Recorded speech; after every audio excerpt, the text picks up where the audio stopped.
Pop Culture Pastor.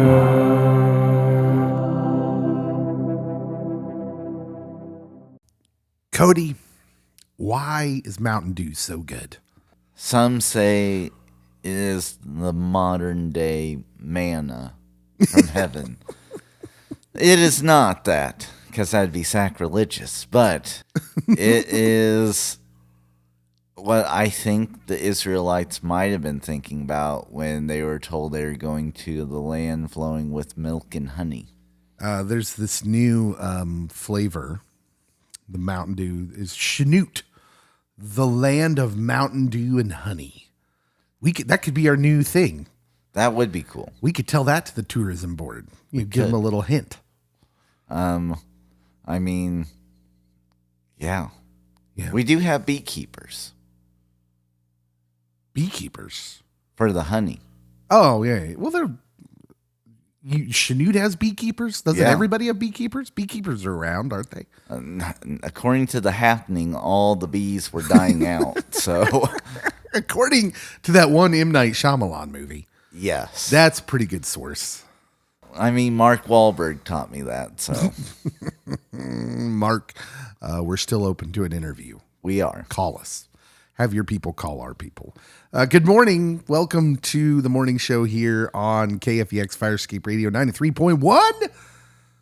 What's up, Cody? How are you feeling this morning? Oh, I'm great, because I found a shirt that I hadn't been able to find for a while. And it has a guy from TikTok on it. And he makes silly raps. Is that the one you're wearing currently? It is. How come you couldn't find it? How do you lose a t-shirt? Because I think that it was in my wife's clothing and she hadn't gotten to this particular red shirt. So, oh, okay, cool. And then I found it. I'm very happy for you.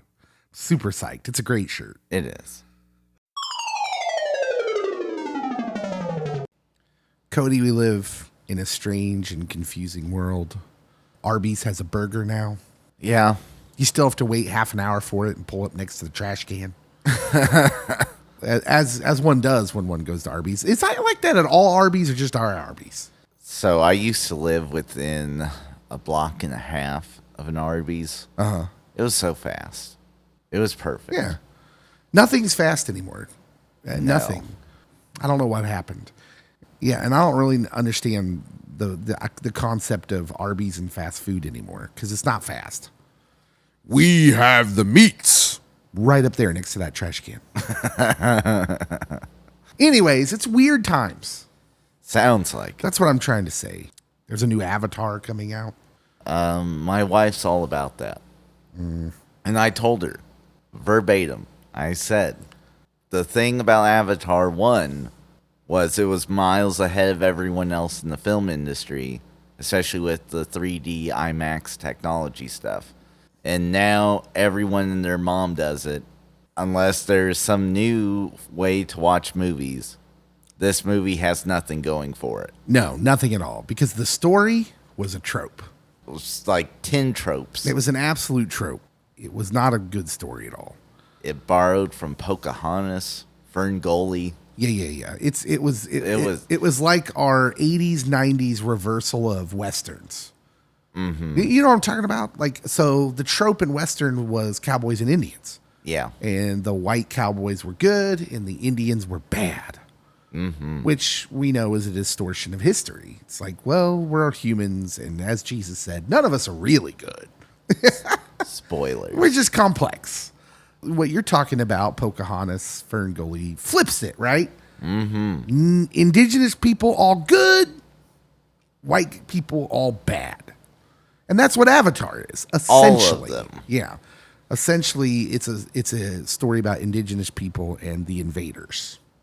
Which, is fine. It just, it's played out. It was played out back then when it came out. And it's not really an accurate representation of anything human-like, humanity. We should really stay away from this group of people is all bad or this group of people is all good type of thinking anyways. It's just it's why we're where we're at. This is us. Causes polarization. Anyways, Avatar was not cutting edge when it came out, in my opinion, especially story-wise. The only thing it had going for it, as Cody says, was the special effects. Mm-hmm. And now those special effects are just normal, commonplace. They are. And so it's going to have to lean on its story, and it's going to be awful. Since I complained, my wife's like, I'm not taking you, and you're going to miss this whole movie because of those comments, Cody. And I'm like, if only. It's weird times. That's what I'm saying. Yes. You know, cost me a month's rent to fill up my gas tank. It's just strange times. And what would complete this but a large goblin creature on the loose in Amarillo, Texas? Would you like to see a still frame of a video camera here? Yes. Yeah. It's just some random creature on the loose in Amarillo, Texas. In the early hours of May 21st, security camera footage near the Amarillo Zoo captured an image of what looks like some sort of goblin creature. He sort of looks like Ugly Sonic from the Chip and Dale movie. City officials are so baffled that they're asking for the good people of Amarillo to help them solve the mystery. Someone was trying out their Halloween costume. You know, it used to be a chupacabra. That was the thing back in the American Southwest. I mean, then Bigfoot started appearing everywhere instead of just the Great Northwest. Definitely not a guy in a gorilla suit. Definitely not. Not that. So anyways, Cody, this goblin creature is being referred to as the unidentified Amarillo object. It's a UAO. I'm sometimes identified as an unidentified Chinook object. I've been mistaken for a Bigfoot at some times in my life. My nickname in high school was Sasquatch. A lot of people don't know that. There's no sign of forced entry into the zoo. So this was the video camera was for a zoo there. Oh. And this creature's been spotted near the zoo, and no animals have been harmed by it. So it's either, shy or very polite. Or it's trying to scare animals.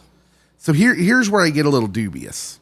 The City of Amarillo Director of Parks and Recreation, Michael Kashuba, was quoted in their newspaper, The Chronicle. And he said this, quote, "We just want to let the Amarillo community have some fun with this. It's definitely a strange and interesting image. Maybe Amarillo can help solve the mystery of our UAO." And I've gotten to the bottom of this right there. I don't need any more information. You want to know what's going on here? What's going on? The head of the Parks and Rec of Amarillo is running a little scam, trying to make things exciting in Amarillo, Texas, where nothing is exciting. Well, that's harsh. Is it? I mean, That was suspicious. They have a George Strait song. A George Strait song? Like, who's George Strait? An artist we don't play on this station. Oh, he's not Christian. I see. Well, I don't know if he's a Christian or not. Oh, he isn't. We don't play him on this station. Nope. That's what I'm told. No, I'm just kidding. Literally, from the very beginning of seeing the image, I thought, oh, they're trying to do a PR stunt. Way to go. By the way, I'm not going to Amarillo. I have a Werther's original right here in my chest pocket. Would you like one? Thank you. You're welcome, Sonny. All right, back to the music. And don't worry about that thing in Amarillo. I'm pretty sure it's a park and rec stunt.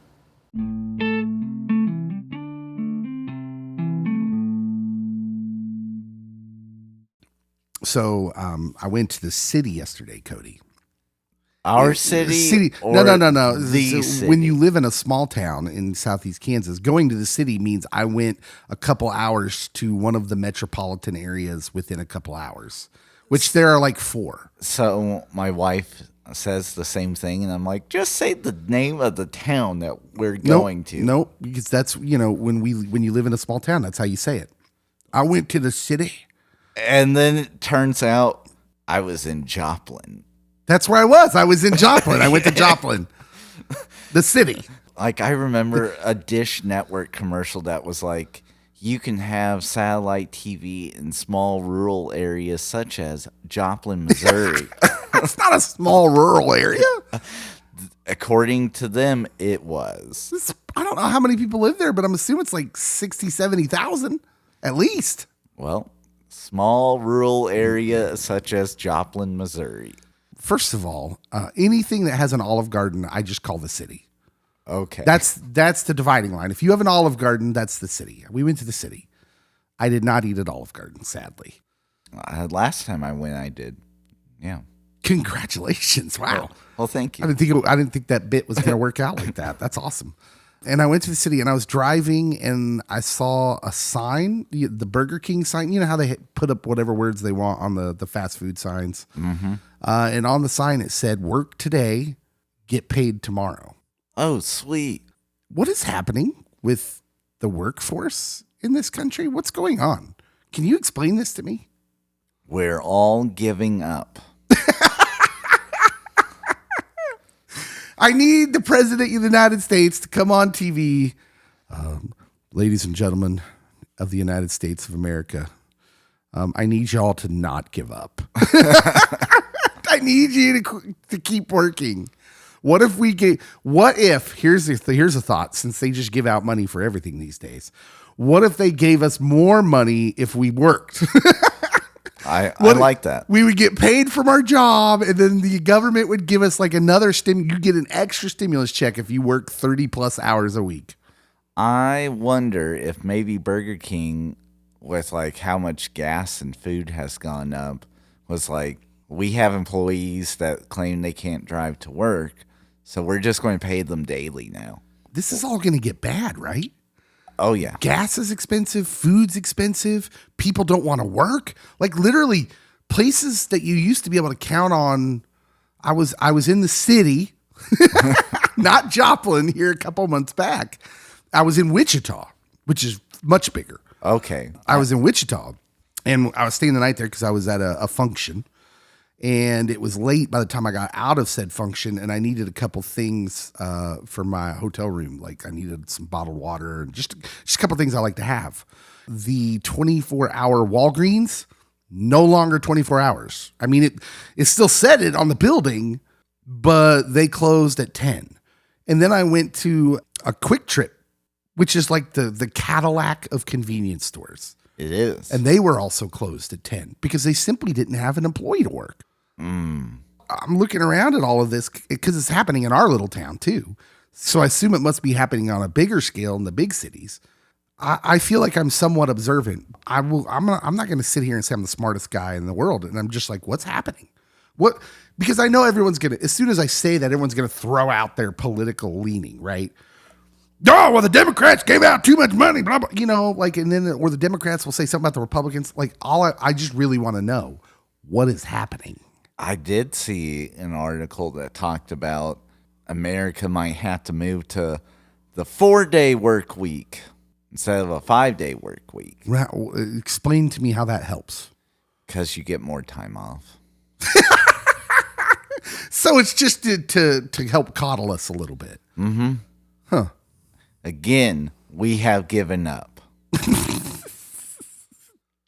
It's just weird, Cody, because I feel like a couple years ago, everybody, or with a couple years ago, it started and then it kind of continued into the pandemic, which was everybody was yelling to raise the minimum wage to like $20 or something like that, which is bonkers because minimum wage. Okay, this is where it's kind of bonkers for where we live because cost of living is so variable depending on where you live in the country. It is. So like saying you'd pay someone $20, if you raise the minimum wage to $20 nationwide, you would immediately put out a business, every local business here.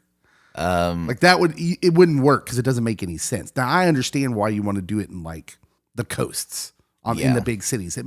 I understand the reasoning behind it, but it seems like a couple of years ago where everybody was that. And then the response was, well, if you want your job to be replaced by machinery and technology, go right ahead. But now, flash forward a couple of years, now nobody wants to work. And I'm just like, okay, where's the where's the AI, man? Where's the technology to take over these jobs? Because I'm like, hey, if I go to the McDonald's and they're closed because they don't have any employees, it seems like that would be something you could train a robot to do, to make me some Big Macs. Couldn't we? I was under the impression that we were very close to that. If it's at McDonald's, it's going to have the same issues of the ice cream machine. So, have you seen the meme with the emperor? Oh, I'm afraid the ice cream machine will be quite unoperational when your friends arrive. That is perfect. I've said this before on the show. I thought I would be much older when I started being unable to recognize the world I live in. Things move so fast now. This is a weird phenomenon. And other people my age must feel this, where you look around and you're like, wow, this is nothing like the world was like when I was a kid. And back in the day, it probably didn't happen 150 years ago, probably 200 years ago, probably didn't happen until you were in your 80s. If you got lucky enough to live that long. Then maybe 100 years ago, it started happening maybe in your 60s. Yeah. And now it happens like in your 40s because technology and everything's moving so fast. And then we had a pandemic, and that really changed a bunch of things that I think we're still trying to figure out what exactly it changed. Mm-hmm. But one of those is like, nobody wants to work. Nobody wants to like leave the house. So to be honest, I never wanted to work in the beginning, but this is true. The people becoming more, I guess, antisocial or not wanting the social interaction, that's the alarming part. Yeah, it's weird. It's weird. Yeah. Not good. I'm going to think about it for a little while.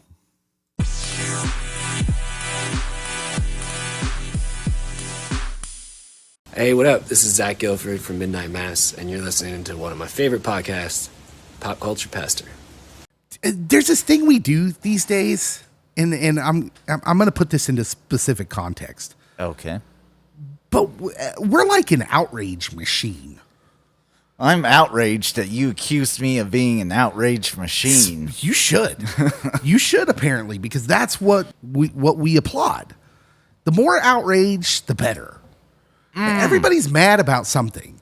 And increasingly more so as I walk down this road of following Jesus. And I understand that our lives are super short, Cody. Super, super short. I just don't understand why we'd want to spend so much of our time being outraged.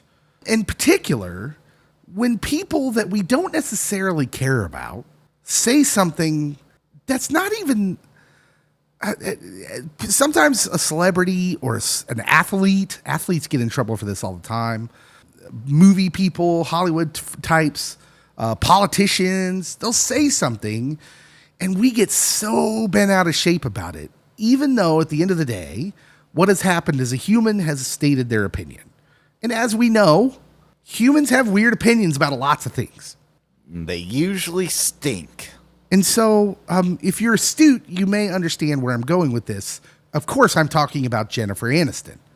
Yeah. No, you didn't know. Because at least 10 times a day, there seems to be something that someone says that everyone gets, or not everyone, but many people get bent out of shape on.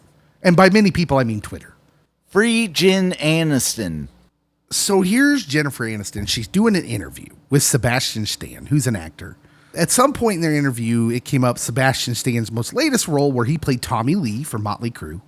Yeah. In the story about Tommy and Pamela Anderson, who were married back in like the 90s. I was alive. And Jen starts talking about what the internet did, especially in the early days of the internet, and like what it's done since, and in particular the late 90s and the early aughts.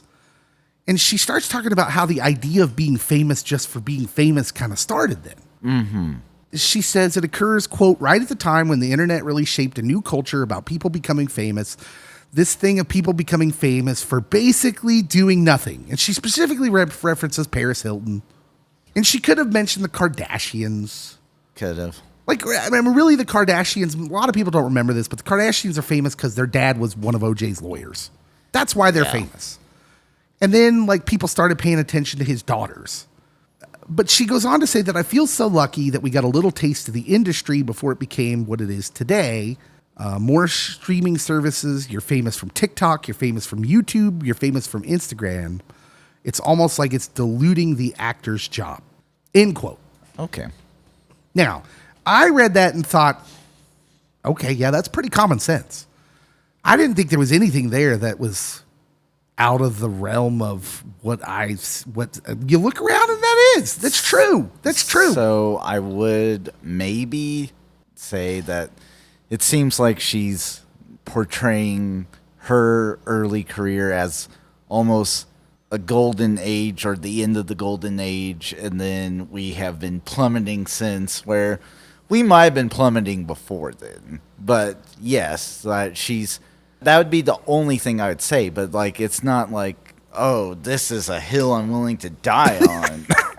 Well, and the thing that people jumped straight to, so the outrage machine starts moving, and by outrage machine I mean Twitter. Yeah. Because all of the responses I see in this article are from Twitter, which Sounds again, right. we've mentioned this many times in the program. It's hilarious to me that everybody thinks Facebook is the only problem. It's not. Twitter's a problem. But the outrage machine starts moving, and it's almost focusing on one area, one thing. And that area is that they're mad at Jennifer Aniston for saying this because clearly she's a product of nepotism because her parents were actors and therefore did not have to work her way into the industry. And I have thoughts. Look, we can examine what she's talking about here and say there's a little bit of spoiledness. Yeah. She's spoiled, right? Like, yeah, she's coming from a place where she's kind of being naive about what she's enjoyed. We look at other sectors of pop culture. Older rock bands do it all the time. Oh, music meant something back in the day. This means nothing. This is rubbish. Which is a pointless statement. I may not like music today, but clearly it means something to those that create it. That's just a weird thing to say. Yeah. There are people that love Beethoven and Mozart, and they're like, Rolling Stones can eat fish. I mean, Beethoven and Mozart, but Bach was a hack. No, I'm just kidding. Clearly, we can look at what Jennifer Aniston is saying and be like, okay, she's being a little naive because of how she grew up, how she got into the industry. But the outrage machine starts moving, and it's all about like, oh, Jennifer Aniston is a product of nepotism. Didn't have to work for her popularity. I have problems with all of this, okay? I have problems with this because number one, her dad was on Days of Our Lives. I happen to know a guy who was on Days of Our Lives for years who played the dude Abe. You remember Abe? Yeah. He lives outside of Lawrence, Kansas in a pretty, in what is a, what's the word I'm looking for? It's not a mansion, okay? Okay. He doesn't drive a Beamer. He doesn't have a hot air balloon, right? The idea that Jennifer Aniston is somehow a product of Hollywood swingers and movers because her dad was on Days of Our Lives? Was her dad Stefano? No. Because that would be the only person that's a mover and shaker on that show. No, I could tell you who her dad was if you give me a second. He was on the show. I think it was Days of Our Lives. That would be Jen Aniston. Yeah, Jen Aniston. Now click on him and tell me what he was on. Oh, now you're making me do live too much radio, work. Ladies and gentlemen. Live radio. Bask in the entertainment He was glow. Victor. Yeah, he's Victor. I don't know what his character was. Kyriakis. Yeah. Yeah. Who knew? But he was on that show for years and years and years and years. And I remember like seeing Jennifer Aniston when she was super young. She was in one of the Leprechaun movies, maybe the original Leprechaun. She was in the original Leprechaun, but she was in something before that. That was pre-nose job, Jennifer Aniston. They made fun of that on Friends, by the way. That was an inside joke because Jennifer Aniston did have a nose job. Just for clarification, I thought Jennifer Aniston was cute with her old nose. Just saying. I saw the movie Leprechaun back in the day and thought she's cute. So in 1988, she has an uncredited role in the hit classic Mac and Me. So, yes, clearly nepotism helped so much that she was in such hits as Mac and Me. So, okay, that's number one. Number one, who do you think her parents were? Because I think just because someone's on Days of Our Lives doesn't give them tons of pull in Hollywood. I'm just saying.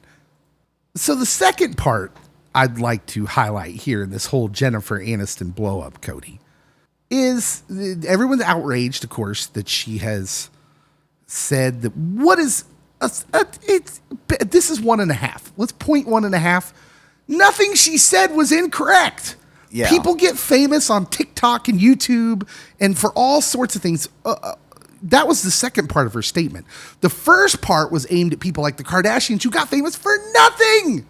Yeah. And what she said was factual. And it's factual given a sense, and here's point number 2, that she's not a product of nepotism. She actually was on one of the best sitcoms of all time as one of the main characters. She's been in countless movies where she was funny. Yeah. And charming. And she has talent. Like, why are we pretending that the reason we're pretending, let's get to the heart of it, Cody. Because to pretend Jennifer Aniston doesn't have talent and isn't a product of that is absurd. Mm-hmm.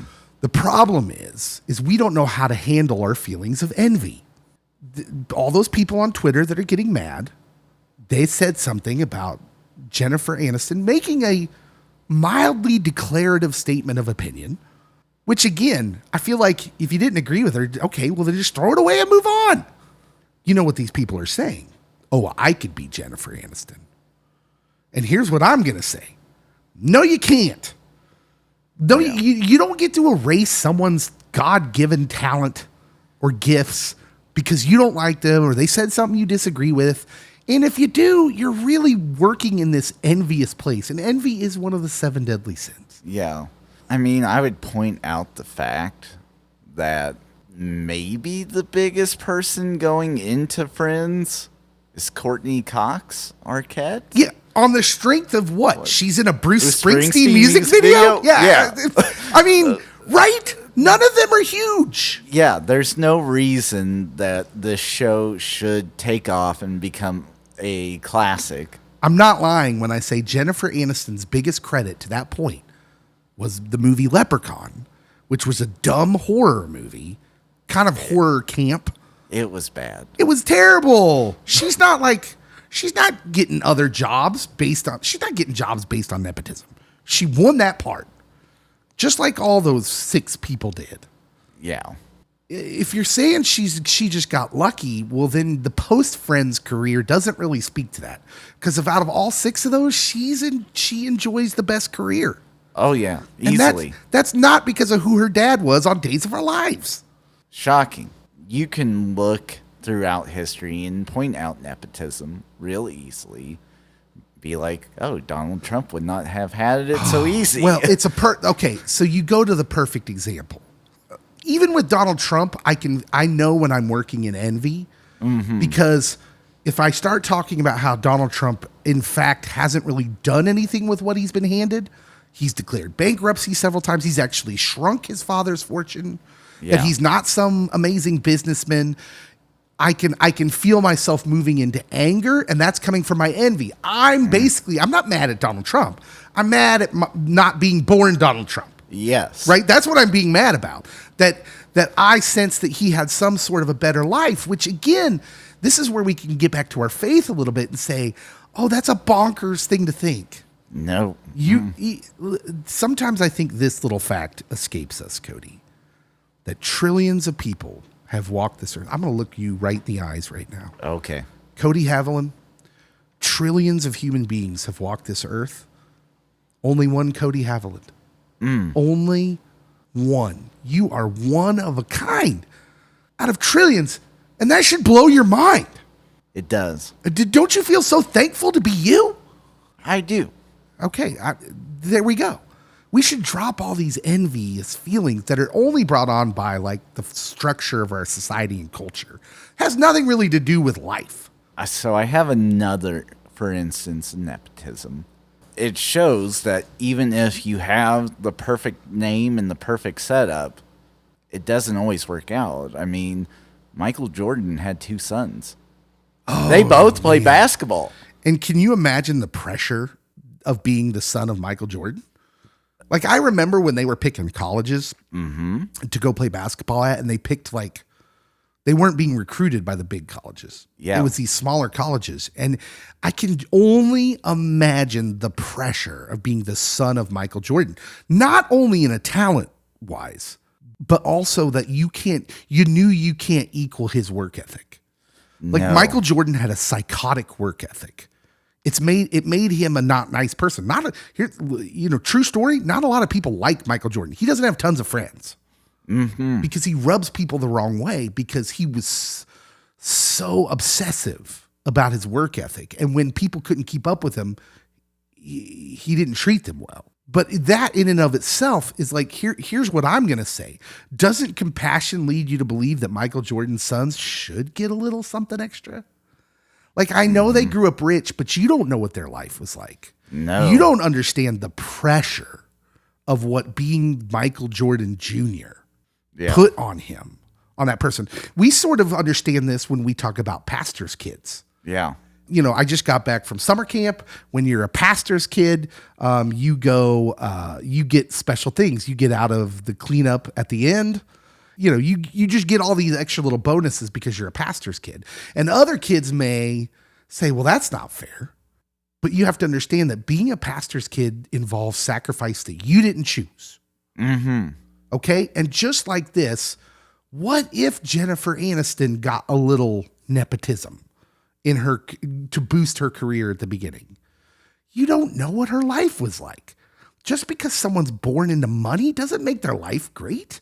And if you'd been born into money, you might know that. This is the old adage, the grass isn't always greener on the other side, even if it looks it. And so at the end of the day, you just get what you can get from what your life can afford you. And you don't throw a fit. And as they say in kindergarten. And I think this all comes from a place of envy. And what's the saying that comparison is death? That when you compare yourself to other people, and that's where this is all coming from. People are comparing themselves to Jennifer Aniston, and then they're like, I can't believe you have the gall to say that, even though they don't really know what her life was like. It's just a weird little thing we do, and I felt like talking about it because I think it's weird. It's messed up. Team Jen. Team Jen. All right. I'm actually Team Chandler, but whatever.